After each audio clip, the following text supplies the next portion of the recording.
नमस्कार, मैं आश्रुति। आप देख रहे हैं नेक्स्ट 9 न्यूज। बहुत बहुत स्वागत है आपका हमारे खास प्रोग्राम देश की सच्चाई में।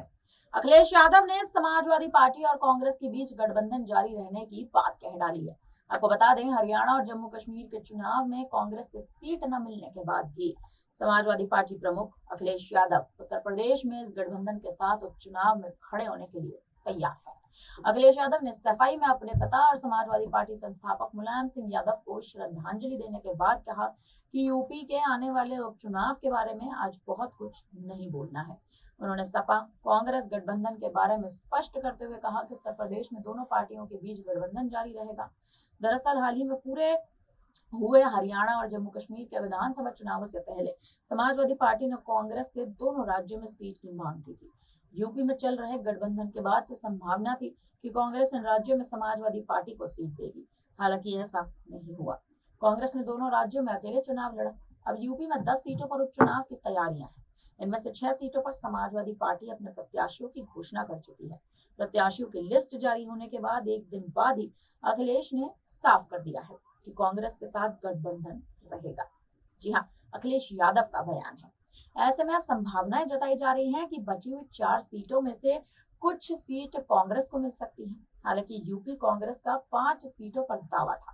पहले कांग्रेस 10 में से उन 5 सीटों पर चुनाव लड़ने को तैयारी में जुटी थी, जो भारतीय जनता पार्टी के पास थी। इसके लिए कांग्रेस और समाजवादी पार्टी प्रदेश एवं शीर्ष नेतृत्व के बीच बातचीत चल रही थी। मगर इसी बीच समाजवादी पार्टी ने बुधवार को 6 सीटों पर अपने प्रत्याशी तुरंत घोषित कर दिए। इन सीटों में करहल से तेज प्रताप यादव, सीसामऊ से नसीम सोलंकी, फूलपुर से मुस्तफा सिद्दीकी, मिल्कीपुर से अजीत प्रसाद, कटहरी से शुभावती वर्मा, मझवा से डॉक्टर ज्योति बिंद को सपा ने अपना उम्मीदवार बना दिया है। कांग्रेस जिन सीटों पर चुनाव लड़ना चाहती थी उनमें मीरापुर, गाजियाबाद, खैर, फूलपुर, मझवा की सीटें थी। इसमें अभी मीरापुर, गाजियाबाद, खैर सीट ही बची है। कांग्रेस की प्राथमिकता में शामिल मझवा और फूलपुर पर समाजवादी पार्टी ने प्रत्याशी उतार दिए हैं।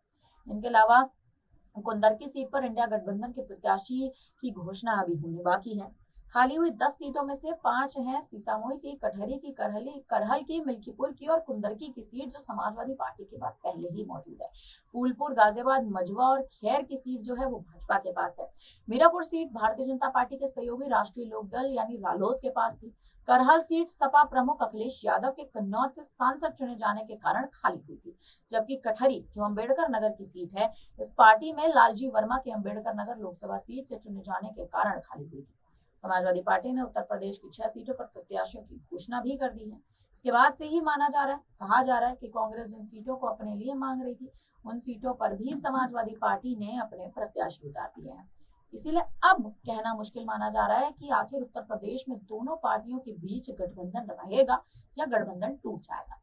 हालांकि अब इस पर समाजवादी पार्टी प्रमुख अखिलेश यादव का बयान सामने आने के बाद साफ तौर पर क्लियर हो चुका है कि उत्तर प्रदेश में सपा और कांग्रेस के बीच गठबंधन जारी रहेगा। अखिलेश यादव ने सफाई में अपने पिता और सपा संस्थापक मुलायम सिंह यादव को श्रद्धांजलि देने के बाद मीडिया से बातचीत करी थी और मीडिया से बातचीत करते हुए उपचुनाव के बारे में बड़ी बातें कहते नजर आए थे बड़ा दिन है, कहते नजर आए थे कि गठबंधन यूपी में चलता रहेगा। सपा कांग्रेस गठबंधन के बारे में स्पष्ट करते हुए कहा कि प्रदेश में दोनों पार्टियों के बीच गठबंधन जारी रहने वाला है। समाजवादी पार्टी ने, आपको बता दें, मैनपुरी की करहल, प्रयागराज में फूलपुर, अम्बेडकर नगर, कटहरी, मिर्जापुर की मझवा, अयोध्या की मिल्कीपुर सीट पर जब अपने प्रत्याशी उतारे तो घोषणा भी करते नजर आए कि इस बार उपचुनाव में समाजवादी पार्टी ही जीत दर्ज करती नजर आएगी। आपको एक बार फिर से नाम दोहरा दें तो बता दें कि अखिलेश ने करहल से तेज प्रताप यादव को, फूलपुर से मुस्तफा सिद्दीकी को, मिल्कीपुर से सांसद अवधेश प्रसाद के बेटे अजीत प्रसाद को और मझवा से पूर्व सांसद रमेश बिंद की बेटी ज्योति बिंद को मौका दिया है। वहीं सीसामऊ की सीट से इरफान सोलंकी की पत्नी नसीम सोलंकी को उतारा जा रहा है। ऐसा कहा जा रहा था कि कांग्रेस के प्रदेश अध्यक्ष अजय राय अपने बेटे शांतनु राय के लिए मझवा सीट की मांग कर रहे थे, लेकिन प्रयागराज से जुड़ी फूलपुर सदर की सीट पर कांग्रेस पार्टी बहुत मजबूती से अपने दावेदार पेश कर रही थी और इन दोनों ही सीटों पर अखिलेश यादव ने अपनी पहली लिस्ट में कांग्रेस के लिए दरवाजे साफ तौर पर बंद कर दिए थे। इसीलिए अब दोनों दलों के बीच गठबंधन पर सवाल उठने लगे थे। 6 सीटों पर समाजवादी पार्टी प्रत्याशियों की घोषणा करने के बाद कुंदरकी के उपचुनाव को लेकर सियासी हलचल तेज हो चुकी है। कुंदरकी में उपचुनाव में साइकिल पर कौन सवार होगा, ये भारतीय जनता पार्टी की रणनीति कौन तय करेगा, इस पर सवाल उठ रहे हैं। माना जा रहा है कि भाजपा से पत्ते खुलने के बाद ही समाजवादी पार्टी अपने उम्मीदवार की घोषणा करेगी। फिलहाल देखा जाए तो कुंदरकी उपचुनाव में सपा से टिकट के लिए दावेदारी की संख्या 25 से अधिक है। जियारुमैन वर्ग से विधायक से सांसद बनने पर कुंदरकी विधानसभा सीट पर उपचुनाव होना है। उपचुनाव में हाथ आजमाने के लिए भारतीय जनता पार्टी और सपा से टिकट की दावेदारी की फहरिस्त लंबी बताई जा रही है। भाजपा में दावेदारी की संख्या 20 से अधिक है तो समाजवादी पार्टी ने 25 के पार ही पहुंचा दी है। बहुजन समाज पार्टी पहले ही उपचुनाव लड़ने की घोषणा कर चुकी है।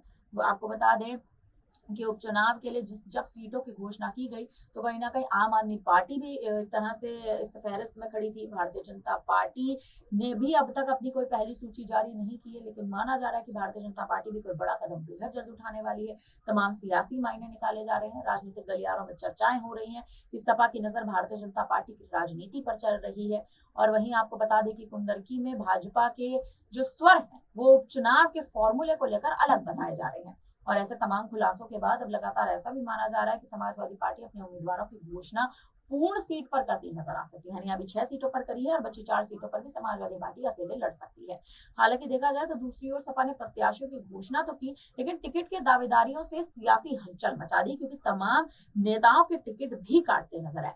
दिल्ली के बड़े नेताओं से संपर्क साधना शुरू कर दिया। पूर्व सांसद एसटी हसन, पूर्व विधायक हाजी रिजवान, पूर्व विधायक अलीकुर रहमान, पूर्व विधायक लाखन सिंह सैनी, पूर्व महानगर अध्यक्ष शाने अली शानू और तमाम बड़े चेहरे, जिन चेहरों पर समाजवादी पार्टी ने इस बार भरोसा नहीं जताया था। कहा यह भी जा रहा है कि सपा ने भले ही अपने बड़े चेहरों को मौका दिया हो, लेकिन कांग्रेस के खेमे में हलचल तेज हो चुकी है, क्योंकि 4 ही सीटें अब कांग्रेस के पास बची है। देखा जाए तो कांग्रेस के पास इन 4 सीटों में आखिर कांग्रेस की सीट से किस प्रत्याशी को उतारेगी, ये देखना बेहद अहम है, क्योंकि जो मुख्य 6 सीटें थी वो मुख्य 6 सीटें समाजवादी पार्टी ले जा चुकी है। वहीं भारतीय जनता पार्टी की बात कर ले तो भाजपा ने उपचुनाव में अब तक घोषणा ही नहीं की है। एक भी प्रत्याशी की सूची जारी नहीं हुई है। महाराष्ट्र के विधानसभा चुनाव है और उससे पहले यूपी के उपचुनाव संपन्न होना जरूरी है।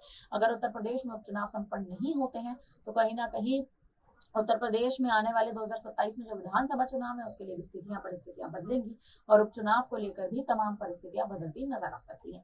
10 सीटें हैं, 10 सीटों पर आखिर भारतीय जनता पार्टी कितनी सीटों पर लड़ेगी, ये देखना अहम है। और इसी बीच भारतीय जनता पार्टी किन ऐसे बड़े चेहरों को मौका देगी, क्योंकि इस बार भाजपा में भी बड़े चेहरों में टक्कर है। अब संघमित्रा मौर्य का नाम ले लीजिए, केशव प्रसाद मौर्य के तमाम बड़े चेहरों का नाम ले लीजिए, अनुप्रिया पटेल सीटें मांगती नजर आ रही हैं। ऐसे बड़े चेहरे हैं जो इस वक्त राजनीति में अपना दमखम दिखाने की कोशिश कर रहे हैं, लेकिन भारतीय जनता पार्टी ने अब तक एक भी सूची जारी नहीं की है। आखिर भाजपा की क्या रणनीति है, यहाँ पर यह देखना बेहद अहम होने वाला है। और इसी बीच ये भी देखना बेहद दिलचस्प होगा कि कांग्रेस आखिर क्या राजनीति करके आगे चुनाव में बढ़ती नजर आएगी। कांग्रेस क्या राजनीति करेगी, विपक्ष यानी पूर्ण विपक्ष इंडिया गठबंधन क्या राजनीति करेगा, बहुजन समाज पार्टी उत्तर प्रदेश में आखिर क्या रणनीति उपचुनाव को लेकर सोच के बैठी है, ये भी एक अहम मुद्दा है। अब यहाँ देखना ये भी अहम है कि चंद्रशेखर आजाद उपचुनाव में आखिर क्या कुछ एक ऐसी रणनीति के तहत काम करने वाले हैं, क्या गठबंधन करेंगे या फिर अकेले चुनाव लड़ते नजर आएंगे। फिलहाल अब इस पूरी खबर पर, इस पूरे मामले पर अब आप क्या कहेंगे, आप हमें अपनी राय कमेंट करके जरूर दीजिएगा। तमाम बड़ी खबरों के लिए बने रहिए हमारे साथ, देखते रहिए नेक्स्ट टाइम न्यूज़।